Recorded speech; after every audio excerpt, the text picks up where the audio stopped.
Hello, and welcome to Rock the Cash Bar. I'm Ben Mowbray. And I'm Dianne Gallagher. Every week, we pick one song and do a deep dive into the lyrics and explore the different ways they've been interpreted. We will also discuss how the song connected to us on a personal level, focusing on all the embarrassing details. Glad to have you here. Now enjoy the show.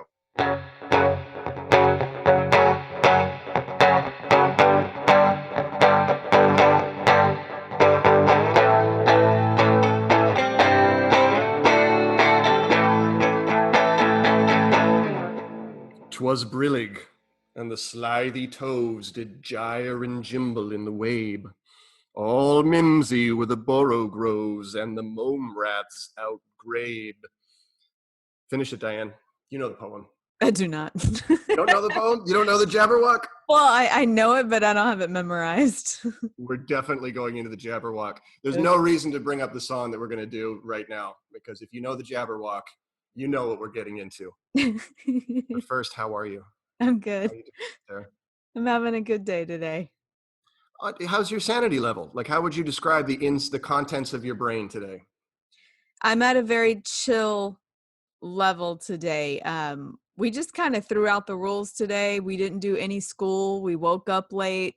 Corbin came home and they started doing Legos. So I've gotten a lot of breaks today. So I'm chill. I'm good. I'm drinking a beer. I feel good today. How about you? We're doing well. We've suspended judgment in our house, like judgment of any kind. Like you can't judge anybody's behavior. There's no passing of anything. I mean, imagine in another week or two, we're going to have to pull out the black robes and get all hard ass persons on each other. For right now, it's just like, you're eating ice cream and having a beer at 10 o'clock in the morning. That's fine. Everybody's going to get through this however they need to. No judgment, man. A lot of what you just said got jumbled, and it came clear again when you said eating ice cream and drinking beer at 10. I was like, I got it. I got the whole It doesn't even matter what he said. The message comes across. Real quick, can you give me like one thing you guys are judging each other about other than that? No, because like when you obviously you know it, everybody knows it now. But when you're quarantined with people, like you run out of things to talk about. Yeah, like you don't even want to talk to anybody anymore. Just like you're tired. Like don't go ahead and have some unexpressed thoughts. Accumulate 2 or 3 days before we actually talk to each other. We might have silent day tomorrow. We just do like a monk's meal all day long. No words. Can you talk my child into this? He does not understand this. Crazy Uncle Ben's got a wacky idea for you, Charlie. We're playing the silent game. You ever think about going to mime college? Here we go, buddy. I love it. Okay, before we get started, I have a great dressed up like a douche. I had to put the word out there again for our listeners to give me more, and they gave me more, and I'm very excited. One of these came from, this one came from my friend Jason Danna, and I went to high school with him, and this cracked me up. Bel Biv DeVoe, the song Poison. You remember that? I might. Can you that sing? That girl is poison. Oh yeah, of course I do. Yes. And it starts off poison. Well, he didn't hear that. He thought they were just a guy band from Boise. And so they were like, Boise. Boise. Which just really makes me laugh because I'm like, all right, you got East Coast versus West Coast rap battles. And then you got this R&B band from Boise coming in. You ever been to Boise? I can't imagine anybody being that excited to be from Boise. Let me tell you about Boise.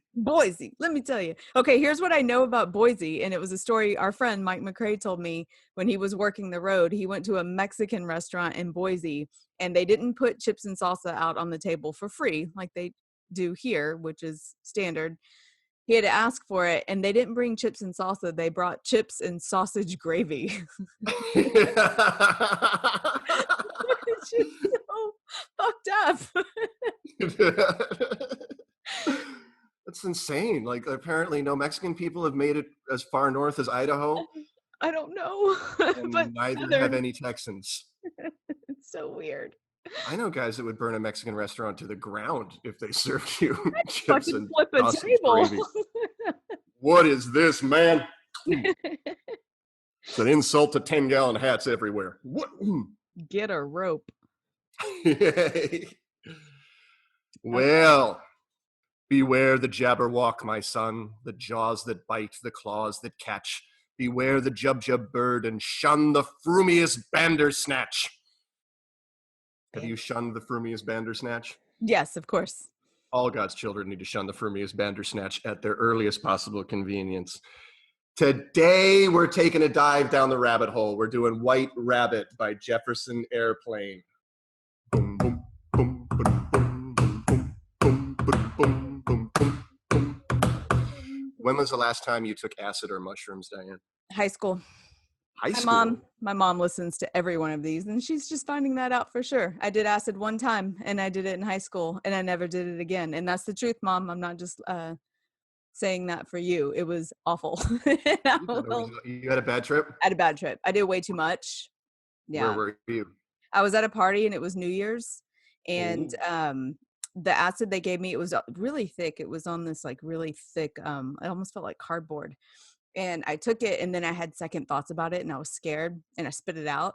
Yep. And then I didn't feel anything, and so I was like, "What am I doing?" And so I went and bought another one, and I put that in. So I basically took 2 hits, and so I started kind of having freakouts around like when the fireworks started going off. Like I just started getting that uneasy feeling. I wasn't seeing any visuals yet, but I was kind of starting to freak out. And these 2 guys that just had always done acid all through high school were kind of fucking with me. Yep. Yeah. And then I had to leave. I had curfew. I had to be home at 1 a.m. I wasn't allowed to stay out all night. So on the drive home, I started tripping balls. It was horrible. And I won't go into the whole story, but I'll just say I got a phone call the next morning from those 2 guys apologizing to me because they took the same acid, and apparently it was strong even for 1 hit, and they were so scared they wouldn't go to the bathroom without each other. So oh my God. I tripped alone all night long on really, really strong acid. Did your mom know that you were tripping when you got home? No, because she had friends over for a party, and she was drunk and passed out by the time I got home. Oh, I couldn't have worked out any better for you. I just got to be scared to death in my room all night. When I was in 9th grade, we had after 9th grade, I was graduating from junior high. It was a little different where I was from, right? So 9th grade, we had this big party, and I'm from the middle of nowhere. So we all went over to a friend of mine's parents' house, and everybody lived on these like huge, big, like backyard acreages and things out in the middle of rural. This is in Canada still, right? This is in rural Canada, yeah. So this is way back in the country. So we were having a big party. It was probably 150 kids or something like that. We're all 14 or 15 years old. And some of the other guys had like figured out which mushrooms were psychoactive and which ones weren't. I didn't know anything about it. I didn't even drink at this party. I was way too young, and I was scared to death that my parents would know, like when I came home, if I'd had anything to drink or if I could act normal. My friends did not have any such fears. There's a kid that I went to school with named Dan who ate just a whole bunch of mushrooms, as far as I can tell. He was the only one who was actually going to be doing mushrooms. Some other people were smoking pot and everybody else was drinking, but he was the only one who really went over to the high side. And I mean, he got high like only a 14-year-old kid can get high. You know, he's mumbling, he's within himself. Everybody's fucking with him, you know, like snapping fingers at his ears and telling him to look at the moon because the moon's talking to him. And he's, looking back on it now, I can tell that probably part of him was just sort of like playing along and trying to do the joke. But also this drug and everything was brand new to him. So he's enjoying it, and he's just absolutely just way higher than anybody ever seen and completely incapacitated. And we're 14 years old out in the country, right? So party's over at like 10:30 or 11. And his mom and dad came to pick him up. And like, we literally had to like bundle him up and put him in the car. I never saw him again. That was the last time I saw him because we were graduating. We went to different schools. And I've always wondered what the last part of that story was. Like, how long did his parents keep him up? Like, what are you on? What have you taken? What scared me when you said that's the last time I saw him again, I was like, oh no. Oh no, I'm sure he's fine. I spied on him on Facebook a couple of years ago. He's alive and well. Good. Because I've heard stories. There was one guy from my high school who tripped really hard once and then kind of never came back to reality. He had like schizophrenia in his genetics, and it kind of sent him over the edge, and he never really recovered, which is a nightmare. Mm. Do the stoner kids ever come back? Like, I've always wondered that. Like the burnout kids. Did they ever pull it back together? I don't know. No. I don't know. Look them up. Let's find out. All right. You can't talk about White Rabbit without talking about Lewis Carroll. Should we do the lyrics first? Obviously, the lyrics come straight out of Alice in Wonderland. Yeah, let's do the lyrics first, and then we'll talk about why Jefferson Airplane wrote this the way they wrote it. Okay. Boom, boom, boom, boom, boom, boom, boom. Yeah, White Rabbit. One pill makes you larger, and one pill makes you small. And the ones that mother gives you don't do anything at all. Go ask Alice when she's 6 feet tall. I think it's 10 feet. Is it? Oh, sorry, when she's 10 feet tall. Of course she is. I'm sorry, I can't even read my own writing. And if you go chasing rabbits and you know you're going to fall, tell them a hookah smoking caterpillar has given you the call. And call Alice when she was just small. When the men on the chessboard get up and tell you where to go, and you've just had some kind of mushrooms and your mind is moving low, go ask Alice. Go ask Alice. Alice. She'll know. I think she'll know. When logic and proportion have fallen sloppy dead, and the white knight is talking backwards, and the red queen's off with her head, remember what the dormouse said. Feed your head. Feed your head. Obviously, it's Alice in Wonderland all over the place, of course. And it's clearly written with Alice in Wonderland in mind. But why? That brings us to the character of Grace Slick. What do you know about Grace Slick? Well, before I did research on this song, I knew very little. I knew that she was the lead singer of Jefferson Airplane, and I know that she sang this song. And then I remembered she sang Want Somebody to Love. And then that was the end of my knowledge of Grace Slick. Here's what I knew to be true about Grace Slick. I knew for a fact that Grace Slick was Mama Cass. That's what I found out. I had Grace Slick and Mama Cass completely confused in my head. Who is Mama Cass? Mama Cass is from the Mamas and the Papas, right? Oh, so I used to confuse Grace Slick with the Carpenter. Is it Karen Carpenter? Karen Carpenter? Yeah. Yes. Is she the one that was anorexic? I don't know about Karen Carpenter. I know Mama Cass was a big lady, and she sort of famously died choking on a sandwich. And of course, everybody made crude, terrible jokes. Oh my long God. after she had died about this poor woman who passed that way. And I forget which band it was, but somebody had the band. And nobody's getting fat except Mama Cass. Oh my God. So she came under heavy ridicule just for being a big lady with a big voice. But I always thought, because I heard like the Mama Cass stories and the Mama Cass jokes, and then the very big like Grace Slick voice and coming out at the same time. Like every time I've heard White Rabbit or Somebody to Love, I always picture Mama Cass in like some smoky San Francisco psychedelic drug den belting that out. I did not picture Grace Slick, who is the just epitome of hippie sexiness. Right. So we're so dumb. I'm going to take it further. How dumb we are. So I knew that there was a band, and I only remember it because of the 80s. I remember seeing Jefferson Starship, the band in the 80s. What's the song they sing from Mannequin? From that movie? We built this city. Oh no, city. It is. Or I think that's We Built the City. Okay. So, and I remember always just kind of not putting it together, thinking like, well, that's kind of shitty to name your band Jefferson Starship. That's a little close to Jefferson Airplane. And I didn't know it was the same band, just minus a couple of members. And I definitely didn't know that the woman in Jefferson Starship was the same Grace Slick. Because when I think about Grace Slick, the White Rabbit woman, I just think of this like super psychedelic, cool, pot-smoking hippie. And then, and I wasn't alive back then, but I was alive in the 80s, and I saw We Built This City's video, and I was like, that woman, nah, dude, that's my mom. That's what I thought too. The I shoulder always pad. thought Jefferson Starship was like some 80s band, like young kids in the 80s being all arrogant, like Jefferson Airplane. Get out of the way, old man. Exactly. We're going to take this into the stars. Oh, so dumb. Like I found out that Grace Slick was in Jefferson Starship yesterday. I ran outside. Corbin was outside with my son and I told him and he's just shaking his head like idiots. Life is a slow release from ignorance, and some days you get released from a lot more ignorance than others. We're learning.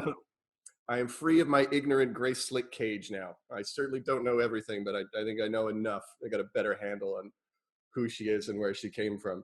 So she wrote White Rabbit when she was in a band with her husband, right? The Great Society. The Great, which is a great hippie name for a band. It's the Great Society, man. I'm going to be saying man a lot this episode. Come join the Great Society with us. But she was working as a model, right? Like in a department store, not like a runway or a print model. She was like literally modeling clothes in a department store, which is something that they would do. So Grace Slick would come out and she's all tall and lithe and impossibly lean model's body. And then, when we're like, okay, I really like that dress. And then they'd make it, they'd cut it and shape it into something that was more like her. But then apparently she saw Jefferson Airplane, who had another lead singer at the time. And that's when she decided that she wanted to be in a band. So she went and bought a piano and basically taught herself to play, just listening to chords. Apparently had some broken keys up on in the higher octaves. There's a word I barely understand, but she just played in the lower keys. And that's when she started writing music for this band, The Great Society, that her husband was, I think, the drummer in, and his brother played guitar, and she was a singer. And she wrote White Rabbit and Somebody to Love for that band. Right. But then she quit when she had the opportunity to join Jefferson Airplane, which would have to be like the most crushing, awkward conversation you could ever have with your husband. Like, yeah. I'm going to go be a star, baby, doing what you want to do with these songs that we just wrote without you. Yeah, and I'm going to go be super duper famous and make a lot of money with somebody else. Bye-bye. Mm-hmm. Everything that I read said that she wrote White Rabbit like in an hour, that she stuffed her head full of acid, listened to Miles Davis for 24 straight hours. And I think what's the name of the album that she was listening to? Like Titles in Spain or I read Adventures in Spain. Yeah, I didn't write that part down, but I did read that. But anyway, it's a song called the Concierto de, and I don't speak Spanish, the Concierto de Aranjuez, I think, Aranjuez, Aranjuanez, I think. Sounds like a white interpretation to me. That is a very, very white interpretation. Yeah, so I listened to that song, and it sounds a little bit similar, but it's not like it's got, I guess it's called a bolero, that beat that you hear in White Rabbit. Right. That slow build apparently is called the bolero. So that's where she was coming from. Just it's exactly the way it sounds. She's a fan of Alice in Wonderland, flying high on LSD, writes these weird trippy lyrics, has a song that's got so much tension set into it, and she's off to the races. Right. And the interesting thing that I never picked up on, and she would kind of get not mad, but kind of annoyed because she thought she was being deliberate and clear, is that she wrote this song to the parents of children, like specifically to the parents of children is what I was reading. She said that people always misinterpreted the song despite her best efforts to get the lyrics across. In the book Anatomy of a Song, published in 2016, she said, I always felt like a good-looking school teacher singing White Rabbit. I'd sing the words slowly and precisely so people who needed to hear them wouldn't miss the point, but they still did. To this day, I don't think most people realize the song was aimed at parents who drank and told their kids not to do drugs. I felt they were full of shit, but to write a good song, you need a few more words than that. Yeah. So that's really interesting because I'm like, I'm sorry, Grace, but it doesn't come across at all. Sorry. I hate to be such a hippie, but I totally agree with Grace. Like if the argument between like some drugs or alcohol, like we should never have picked booze. Like No, if humans had decided to smoke pot in large numbers instead of drink alcohol, we'd live in much, much better societies. There's no doubt about safer. that to me. And I think that's why she's wailing, feed your head at the end of it. Like she's saying, like, feed your creativity, like take care of yourself. Yeah, and Put she's good things into your brain. well, and it's the point that like so many children's stories involve taking a substance that alters your reality. And so Mm-hmm. she literally talks about Alice in Wonderland, who it's very blatant in that movie for children. I mean, Mm-hmm. smoking opium, everything. And the Wizard of Oz, they go to a land of poppies and then wake up and see the Emerald City. And Peter Mm-hmm. Pan, they sprinkle some white dust cocaine on your head and you can fly. Yeah, and you're off to Never Land. Yeah. So yeah, she's making this point, which Mm-hmm. I completely missed it. I thought she was just making a really fun stoner psychedelic song about doing drugs with Alice in Mm-hmm. Wonderland. It's kind of like, it's a really like kind of a basic and natural progression. Like the movie Alice in Wonderland came out in 1951. And I didn't find anything that said that Grace Slick was a fan of the movie or the book. I mean, obviously she was, one or the other. She discovered it somewhere along. I never read where she came into it, whether she read the book or watched the movie. But obviously it was a big thing in her girlhood. And then as she's getting into adulthood and discovering the 60s and discovering free love and, of course, discovering the psychedelics and the other side, the whole universe out there, the flying colors, dude, she brings Alice in Wonderland along with her. Yeah. Right? Like, because I think it's like it sets a template, right? I think we got to go back and talk about Lewis Carroll a little bit. Okay. Lewis Carroll was a mathematics professor at Oxford.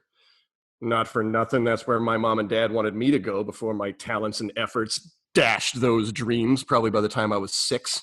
In any event, that's neither here nor there. His real name was Charles Dodgson, but that doesn't matter. He took a vow of celibacy, which also shouldn't matter, but we live in an age of prurient interest where we can't help but be cynical of adult males who develop a keen affection for young girls, which is what Lewis Carroll did. Uh-huh. He met the 3 young daughters of the headmaster at Oxford. One of them was Alice Little, who went on to become the namesake for Alice in Wonderland, of course. Now, Lewis Carroll is just this charming guy he's a deacon in the church, he's a religious guy, and a professor. He's taken this vow of celibacy, so him taking an interest in 3 young girls, and again, this is 1864, so it's a long way back. Things are a little bit different then. And anyway, Carroll's an avid photographer, and photography is a new hobby then. Like, being a guy who owns a camera is a very weird thing. It was probably super expensive. So Carroll, on his school teacher salary, probably couldn't have afforded it if he had a family of his own. But now he's got a camera and he wants to take pictures of all of these people that he meets. Like, he takes pictures of famous people. Like Alfred Lord Tennyson had a portrait taken by Lewis Carroll. But he was also taking pictures of children, including the 3 little children. He takes them one day on a boat ride on the Thames, the river that goes through London from Oxford. He goes about 4 miles up the river. And while he's rowing the canoe up with a couple of other adults, he's telling them the story of Alice's adventures underground. And he's apparently making it up like he's improvising it. He's just shooting from the hip. He's just entertaining 3 little girls. Alice Little was the middle one at the time, and she was 10 years old. And of course, they're absolutely loving it because he's incorporating them into the story, and he's incorporating everything that he sees on the river and on the riverbanks into the story. That's why you end up with the white rabbit in the first place, is because they saw a rabbit. And that's anyway. So Is something bad gonna happen? I have a very no. feeling. There's just implications to it. There's just a lot of it. Like so, Carroll, he ends up, after he goes on this picnic and tells the story of Alice. Alice, the little girl, ends up begging him, and Lewis Carroll is 24 at the time. She's begging him to write the story down. Like, you have to turn that into a book. You have to make it into something that people can keep. So Lewis Carroll does. And again, he's a school teacher. He lives at Oxford University, right? His boss, like, he's basically trying to impress his boss's kids. He's not doing anything untoward. He's just this charming guy who's trying to get in good with the boss's kids, right? Right. So he presents this gift to her. Like, you can still see the book, like the original copy that he made with his own hands. Oh, He cute. made printer plates and everything like that. And he illustrated it he made his own illustrations for it. It's a gorgeous looking book, and it's called Alice's Adventures Underground, and he presents it to her as a Christmas present. Wow. She loves it so much, her friends love it so much, that they decide that they're going to go get it published. So they get it published, and they publish it under the name Lewis Carroll. Wait, a 10-year-old does this? No, it's just because it was such a big hit with the kids that Okay. Professor Dodgson and Headmaster Little decide that this must be a hit. If my kids love it, all the other kids are going to love it. So they publish it because they're academics and they have access to people in the know, and they get the thing published, and it more or less immediately turns into a big hit. But around the same time, and this is where there's some mystery and some kind of threat level, Lewis Carroll has a falling out with the entire Little family. Like, he's got correspondence and diary entries where he's in daily contact with them because they work at the same university. Mm-hmm. But then sometime around the publication of Alice in Wonderland, they have some kind of falling out. Now, there are people who will tell you that their falling out came because Lewis Carroll was so fascinated with Alice, who's now 11 or 12, and he's 25 or 26. Mm-hmm. So it's an inappropriate relationship. But these are, I mean, this is the 1860s in London, right? So it's a little bit different. There are people who have gone through Lewis Carroll's diaries and papers who say that the headmaster, these three girls' father, was interested in having Lewis Carroll marry his oldest daughter, who was only 2 years older than Alice, right? God. But that would make her 14 or 15, which is an appropriate time in that era for a woman to get married. So what they're saying is that Lewis Carroll must have gone to the headmaster and said something like, I would like to marry into your family. I want to be your son-in-law. I want to take care of one of your girls, but I'd rather take care of Alice. And that's when the headmaster went, because she was 2 years too young. Like, that's not appropriate. And Lewis Carroll supposedly went back and said something like, I'll wait. Like, it's fine. Like, don't worry. But apparently that was not to be. So the relationship between the Littles and the headmasters never came around. But that sounds like this happened 160 years ago. Like, things were very, very different. Like, I don't want to put this stink on it. Like, everything that I read about Lewis Carroll just made me think, like, this is just a charming guy, took a vow of celibacy until he gets married. I'm going to take the rule that you gave to your house for this right now and cast no judgment right now. Mm-hmm. And not ruin Alice in Wonderland for me, and hope little Alice was never touched inappropriately. I really don't think that she was. Okay. Because it sounds, it's only because like we're 150 years later, right? But like the headmaster of a school wanting to marry one of his daughters to one of his teachers, they all live on campus, right? Like it's basically public housing. So if he was to marry one of his daughters to one of his teachers, then he's basically keeping his family together for the whole rest of his life. Right. And who knows what his relationship with Lewis Carroll was. Like, it could very well be that the headmaster was grooming Lewis Carroll to be the headmaster. And in that way, they're doing like the legacy thing. I want a movie on this. Everything that you have just said, I want Hollywood to make a movie on this now. So Hollywood, if you're listening, let's. They probably will. I mean, it's real similar to the Peter Pan story, the Johnny Depp movie that came out, 10 years ago? Mm-hmm. Maybe a lot longer. I don't know. But J.M. Barrie had the same like accusations where he was an eccentric stranger taking an interest in your child. Hey. Mm-hmm. Okay. Well, let's get back to good old Grace. We got some good stories. We got some stories. Grace was on her too. way more fun. Yeah, well, a little bit on just briefly on her background is she was raised in a tiny suburban household in Palo Alto, California, about 30 miles south of San Francisco. And this being the 1950s, women were expected to conform to the norms and aspire to be housewives. And of course, she identified with Alice. Moving to San Francisco and forming a rock band was her rabbit hole moment. So she just, she didn't want to stay home and conform. She was a little rebel.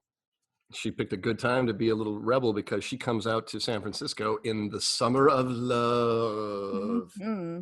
Every time I hear somebody mention the summer of love, like mostly my feelings are pretty negative, and they're totally internal, like because and it's jealousy. I got to it's jealousy, straight up jealousy. Like, you guys got to do that. No other generation will ever get to do what those people got to do in 1967. You would have done it in a heartbeat, wouldn't you? Absolutely. Yeah. And I've been hearing about like this. That was 13 years before I was born. Yeah. And I've just always grown up hearing about it. San Francisco and flowers in your hair. Everything's free and easy, man. It'll never be like that for anybody ever again.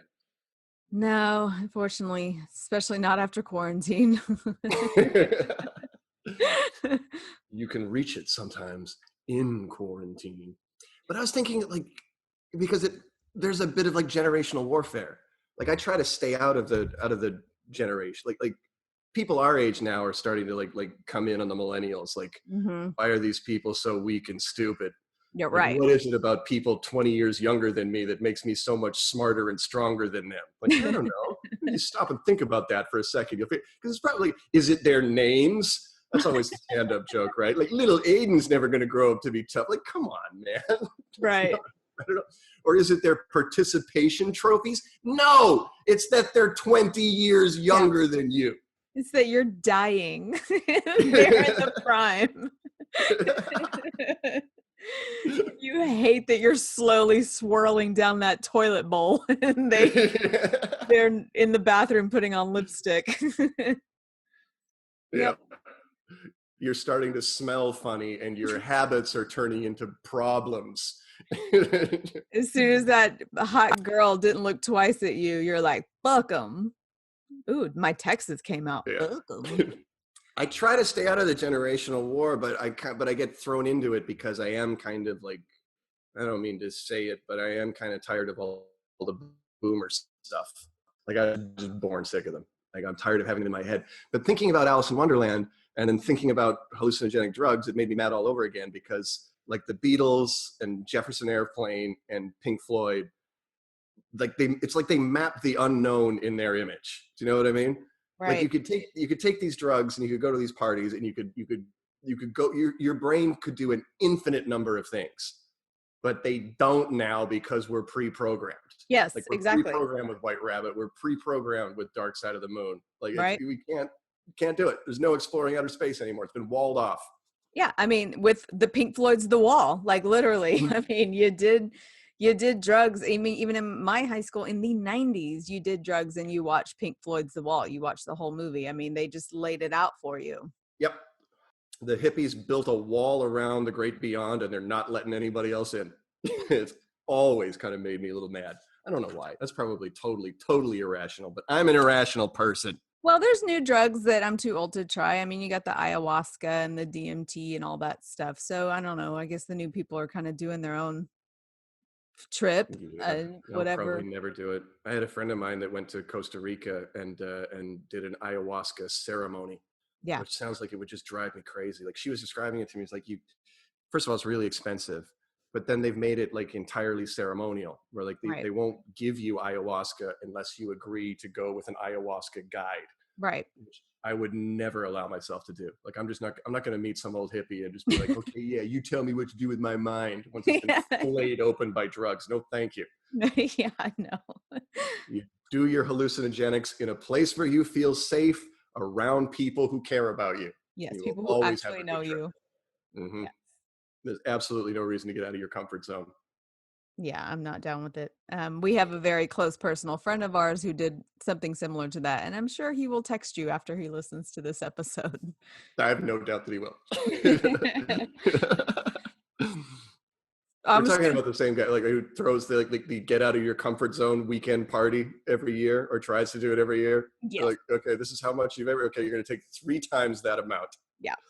No, he invited me to that. I was like, yeah, I'd like to, but no, I don't think so.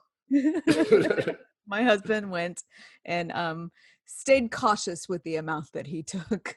Yeah. I could see myself having an absolute meltdown. It's weird because I know those guys and I trust those guys, but I've known them for so long. I think it might make it too intense. Right. You know, like, I'd be looking at Corbin, your husband, and just thinking, like, I remember you when you were 15. Mm-hmm. Like, it would just be too weird. Like, well, Corbin was like, yeah, I went balls to the walls when I was a teenager. He's like, I'm a father now. I own my own business. I have a mortgage. We have debt. He's like, I'm not fucking up my mind right now with all that weighing on it. Yeah. Can't be I don't have time to do this anymore. Yeah. So anyway, back to, I just want to talk about the song composition that I find really interesting, because it really just kind of broke a lot of rules and just, basic song composition. But the vocals don't come in until 20 seconds into the song, but once they do, they don't stop until the song is finished. There's no guitar solo, no other break. And this puts the focus on those 2 minutes squarely on Grace Slick, who they said she developed a very deliberate stage movements designed to keep her on her feet because she was rather clumsy. So any live improvisation came in the beginning of the song before she started. It's a nice way of saying very drunk most of the time. Yeah. Yeah. That's how I describe it. Like, oh, I'm sorry, I'm all thumbs, I'm 2 left feet. Like, no. And I've had a lot of brown liquor and drugs. Yeah. I've been in my cups for an entire quarantine. So tell me the Grace Slick story about Germany. What happened in the concert? Grace Slick is absolutely nuts. Like, yes. it turns out I didn't know. Obviously, I confused her for Mama Cass my whole life. But she's the rock and roll template. Like, she's the original cool rock chick. And it's weird. Like maybe you can guide my thinking on it, but it was really strange to me to read like all of her quotes about, like, first of all, she was pretty promiscuous. Like, it's the summer of love. She was definitely out there enjoying herself, but she had affairs with bandmates. She had affairs with fans. She slept with Jim Morrison, which is a funny story. Like, they were on tour with the Doors, and she's attracted to Jim Morrison because she's a lady, and who wouldn't be attracted to everyone Jim is. Morrison, right? So apparently they see each other and they do the fun rock thing where they're in, the nice hotel room and they're getting room service and they're eating berries off of each other's bodies and no doubt reading each other poetry and stroking one another's hair and having those, romantic moments. It comes to the end of it and she's leaving the next morning and she says to him, just like, hey, you can call me if you want. But then Jim Morrison never called her. So she said, well, I guess that means I'm a terrible lay. Which is, it's just a funny thing to think of. Like, you're Grace Slick, you're this legendary sex bot, and that you still like question yourself because Jim Morrison isn't calling you back. You had that insecurity. Well, that's what happens when you sleep with a bunch of guys, you're not enamored with. You're just like, fuck him, but you sleep with Jim Morrison and he doesn't call, and then it hits you in your insecurities all of a sudden. I guess you're right in my heart. She told another story of coming back to a hotel room in California where the Doors and Jefferson Airplane were staying, and Morrison, who was one of those like balls to the wall, get right outside of your head kind of guys, was like roaming the halls naked, as I imagine he always did. Jim Morrison only put on pants when he was getting on stage, but he's barking like a dog and higher than Jesus, and then he just kind of like flops down on the floor. And then Grace Slick and the guitarist for Jefferson Airplane just step over him in the hallway and then just go into their room. Like, it doesn't matter. That's Jim Morrison passed out. That's what Jim does. Another day, another naked Jim on the floor. No biggie. God, I read a story. She went to school because she was from a rich family. So she went to a private school with Nixon's daughter, like President Nixon's daughter, Tricia. And they're having a party at the White House while Nixon is president. And because Trisha's the first daughter, she invites her friend, Grace Slick, to come to the White House.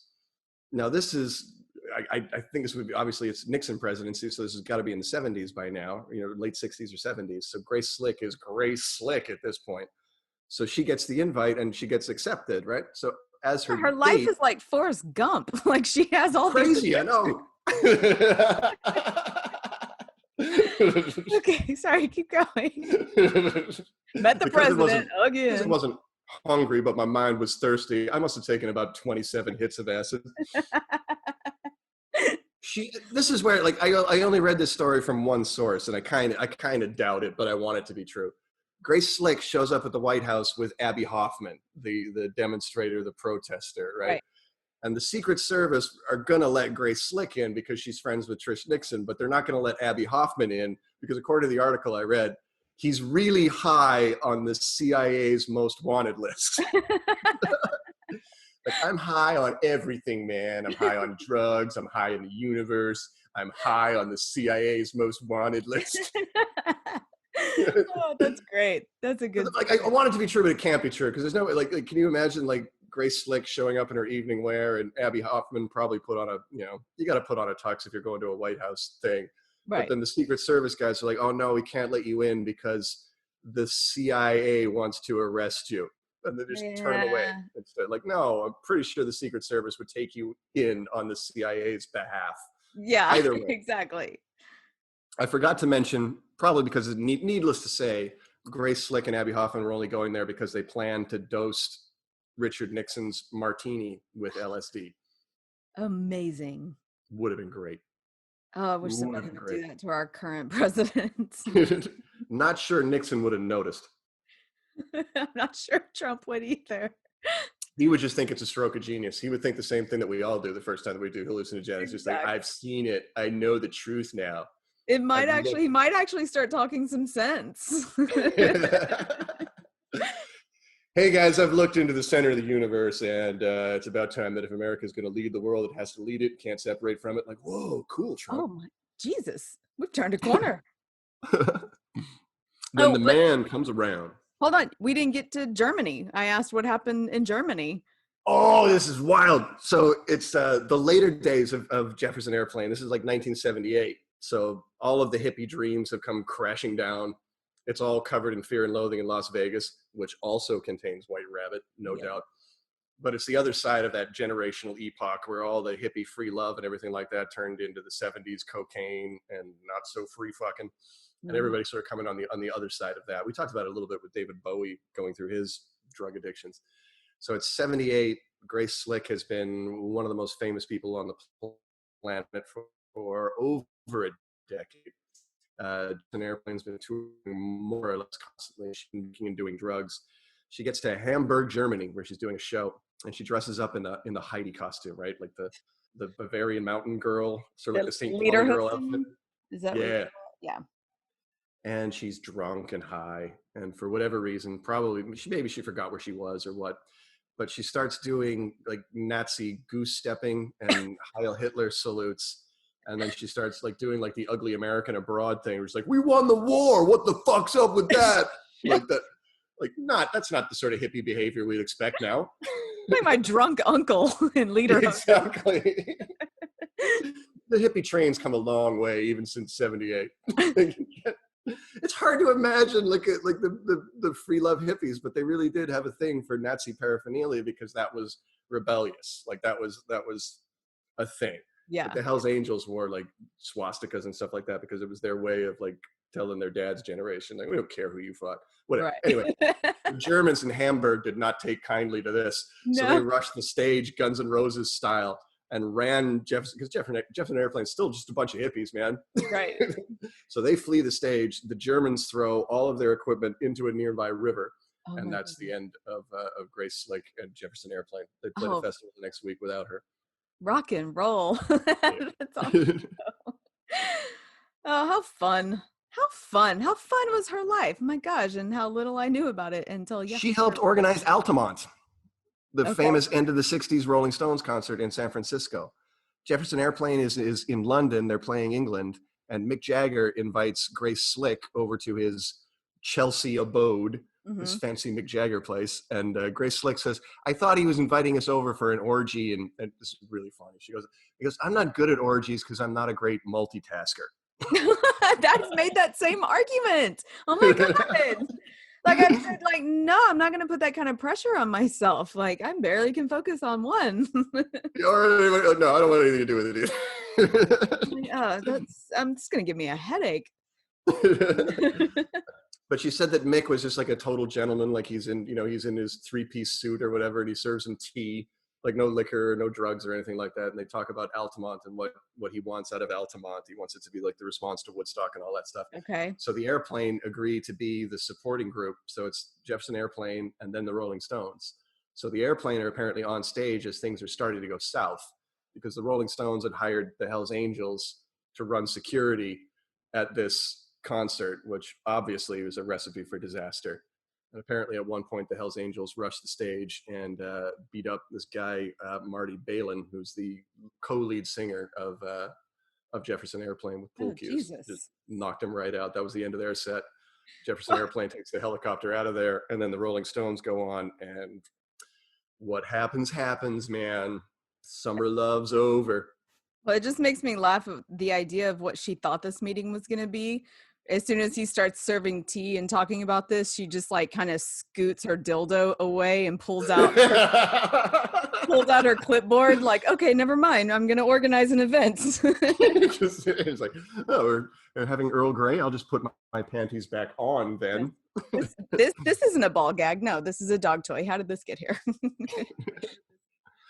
I don't think Mick Jagger's ever seen a woman put her panties back on. She had a great quote, too, about rock and roll. She says, it's silly to perform a song that has no relevance to the present or expresses feelings that you no longer have.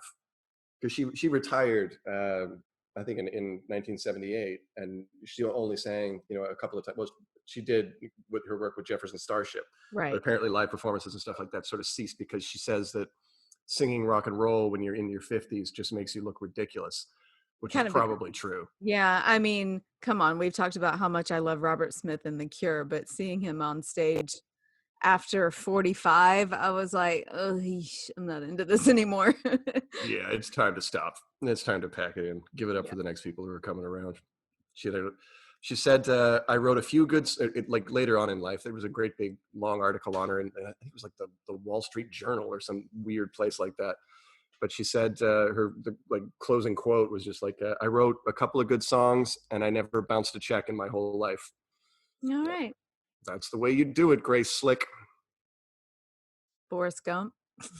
Forrest Gump. Lady Gump. Lady Gump.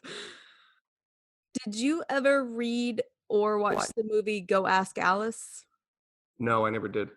Yeah, it looks like it was basically the line Go Ask Alice provided the line for the 1971 book published by an anonymous author. The book was a diary of a young girl in the 60s who had a drug addiction and died. Her name is never given, and the diary is suspected to be fictional despite being promoted as true. But the anonymous author is likely Beatrice Sparks, who is the book's editor.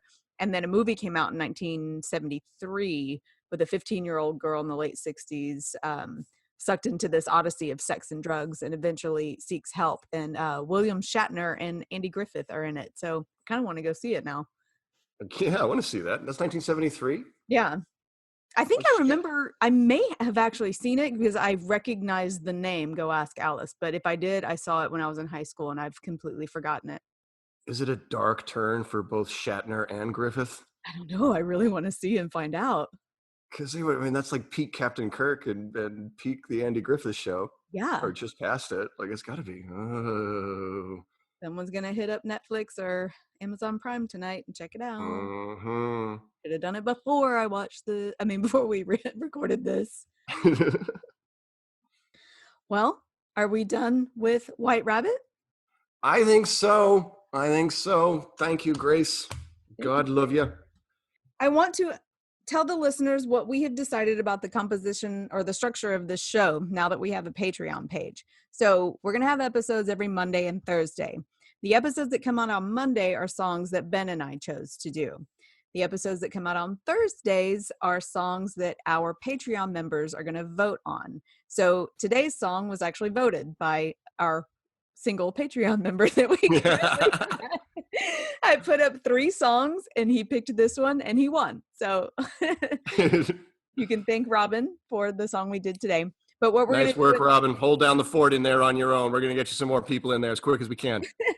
So what we're going to do at the end of Monday episodes is put up 3 songs, and we're going to tell the audience the 3 songs that we're going to let our Patreon people vote on.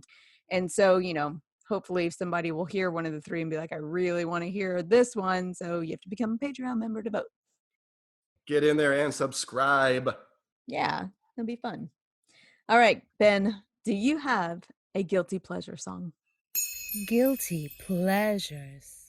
I do. And once again, I'm sorry that I keep loading up my guilty pleasures with pop princesses, but my guilty pleasure song is a song that I dearly love. I am a little bit embarrassed about it, but I do dearly and sincerely love I'm With You by Avril Lavigne. I absolutely adore it. Yeah. Is it anyone trying to find me? Won't somebody come take me home? It's a good song. It is. It's damn cold night. Yeah, and I don't think a lot of people knew it, or maybe they did, and I just wasn't listening because I had never heard the song. I only knew her like Skater Boy songs or whatever. And we did karaoke one of our many nights.